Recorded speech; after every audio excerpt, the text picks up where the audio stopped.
नमो बुद्धाय, जय भीम, जय भारत। वर्ष 1819 में जब जेम्स प्रिंसेप भारत आए तब वे एक 20 साल के युवक थे।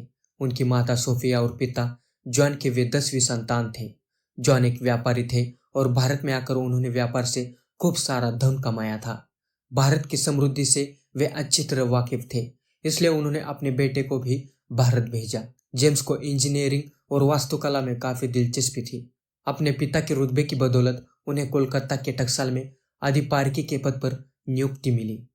अधिपारकी के पद पर काम करते हुए जेम्स ने काफी संशोधन कार्य किए और तो और उनके द्वारा बहुत सारे उपकरण बनाए जो उनकी प्रतिभा को दर्शाते हैं। टकसाल में काफी गर्मी होती थी। उस गर्मी को मापने के लिए जेम्स ने थर्मामीटर बनवाया था। टकसाल में कुछ धातुओं का उपयोग कम मात्रा में किया जाता था। तब जेम्स ने सबसे कम मात्रा 0.19 ग्राम मापने का उपकरण बनवाया था। बनारस में रहते हुए उनका ध्यान वहां की पुरानी इमारतों पर गया और वे उनके प्रति आकर्षित हुए। फिर क्या था, जेम्स ने टकसाल के स्थापत्य कला और पुराने चर्च के पुनर्निर्माण पर ध्यान दिया। पूरे शहर का मैला ढोने वाली भूमिगत सुरंग बनवाई। औरंगजेब की मीनारों का संरक्षण और संवर्धन किया। हुगली नदी पर पत्थर का पुल बनवाया जिससे लोगों को आने जाने की काफी सुविधा हुई। टकसाल में काम करते समय उन्हें सिक्कों में की गई नक्काशी और लिखावट को समझने की उन्होंने कोशिश की। उनके अक्षरों में काफी दिलचस्पी बढ़ी और उन्हें मूल रूप से समझने की भरसक कोशिश की। उन्हें सिक्कों की लिखावट और इलाहाबाद के स्तंभों के अक्षरों में समानता नजर आई। तब उन्हें पता चला कि उड़ीसा के पत्थरों पर भी कुछ लिखावट है और वे जुट गए उसकी खोज करने में।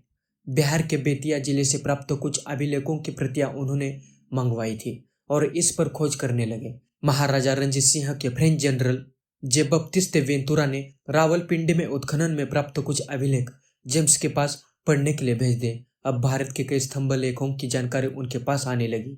वे रोज 18 से 20 घंटे इनके पढ़ने का अध्ययन करते रहे। इनका अभ्यास करते हुए प्रिंसेप को सबसे पहले दान शब्द कुछ खास लगा और फिर खोज हुई इस शब्द की, क्योंकि ज्यादातर लेखों का आखिरी शब्द दान ही था। लगातार 6 महीनों के अथक परिश्रम और प्रयासों के बाद 1837 में जेम्स प्रिंसेप को भारत में पाए जाने वाले अक्षरों की पूरी जानकारी मिली। उन्होंने उसकी वर्णमाला तैयार करवाई।